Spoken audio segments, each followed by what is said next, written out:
Just a few days after appearing on MSNBC with host Chris Hayes, one-time Trump campaign foreign policy advisor Carter Page is back at it again, this time attempting to go toe-to-toe with CNN's Jake Tapper. One of the many strange moments in his Friday afternoon interview was when Page appeared to misspeak and say he is looking into election interference in 2020.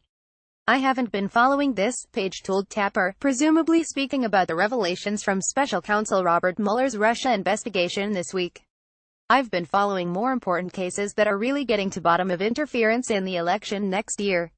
He then claimed he looked into his email archives from 2016 to see if had been on any email chains with fellow advisor George Papadopoulos, an ex-campaign aide that burst onto the scene this week with revelations that had pleaded guilty to lying to investigators and had been actively trying to set up a meeting between then-candidate Donald Trump and Russians connected to President Vladimir Putin.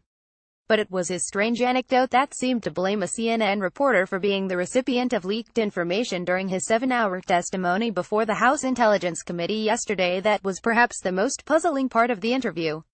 In his story, Page discussed overhearing two congressional aides, one Democrat and one Republican, arguing during a break about how CNN reporter Manu Ryu got a hold of information from his testimony. "They're leaking this kind of basic discussion in a conversation, and I'm handing them over thousands and thousands of emails after I was already hacked by the government," Page said in an apparent attempt to justify his decision to plead the Fifth Amendment when the hick asked him for more documents related to their Russia investigation. The hack he was referencing was the wide-ranging foreign intelligence surveillance court warrant obtained by the FBI to monitor Page's digital movements. Watch Page's second bizarre interview of the week below, via CNN.